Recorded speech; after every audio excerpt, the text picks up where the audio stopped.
Hey guys, Marissa from MW Astrology, and this is the chart of Sunday mornings. Full moon in Capricorn.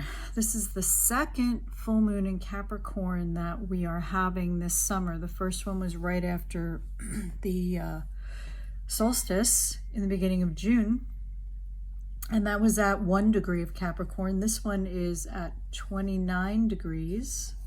You can see the moon is at 29 degrees of Capricorn, opposite the sun, 29 degrees of Cancer.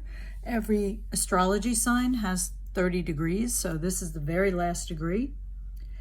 And it kind of indicates a turning point or a transitional point.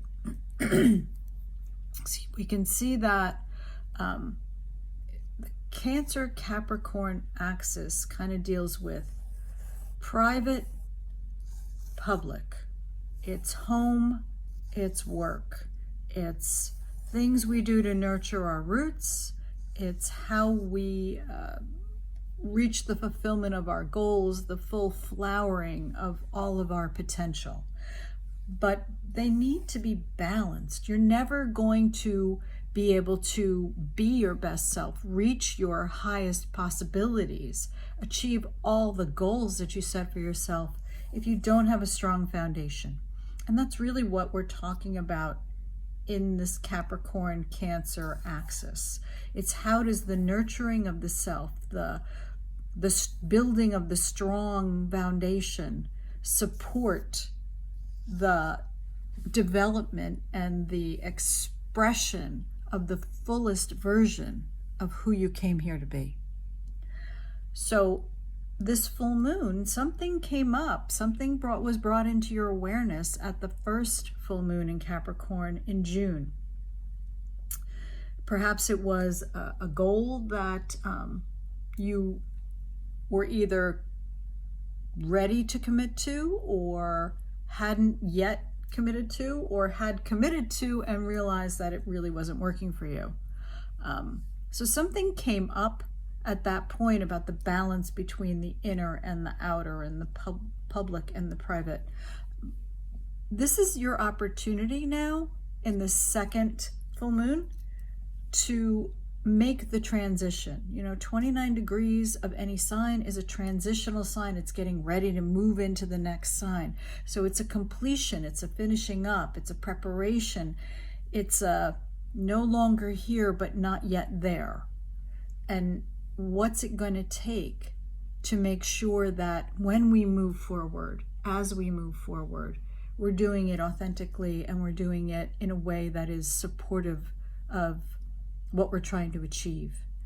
This lunation is, the moon is conjunct Pluto, and yes, it's an out of sign conjunction. I usually don't get too worked up about out of sign aspects, but with a conjunction, it's about blending of energies. And so they're just too darn close not to think that Pluto, which is a planet of transformation, is not going to influence how this full moon expresses.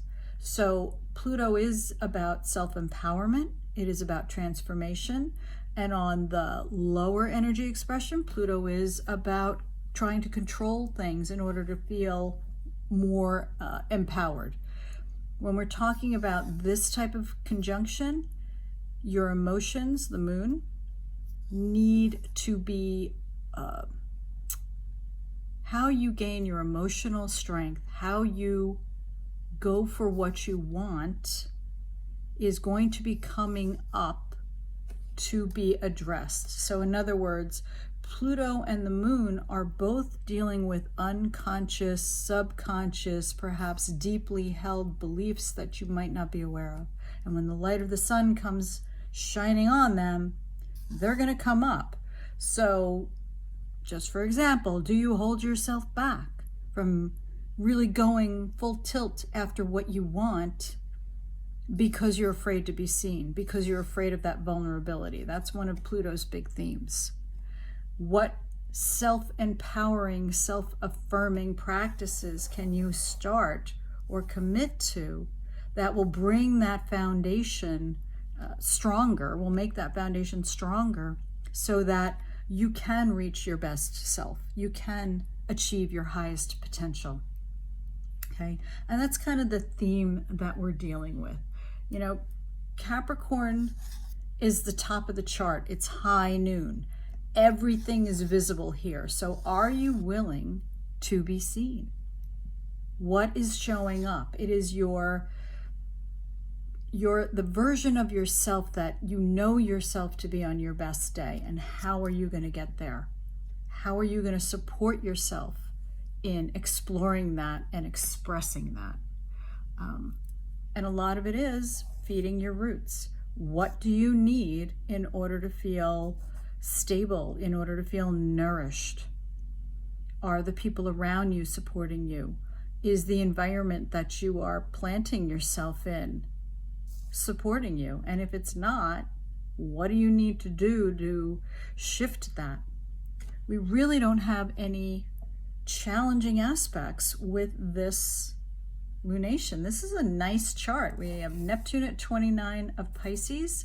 Neptune is that planet of creativity, of artistry, of spirituality, of realizing that you're part of something bigger. And it's making a nice supportive aspect to both the moon and the sun. So pay attention to your intuitions. Pay attention to the whispers that you're receiving, and perhaps some inner awarenesses or guidance that you might be getting, because it's going to be leading you towards things that are going to support you in this.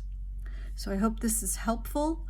Heads up, Mercury will be going retrograde in August, beginning of August. I'll talk more about that in a future post. But for now, recognize any challenges that you might be having with your vehicles, with your technology, with your communication.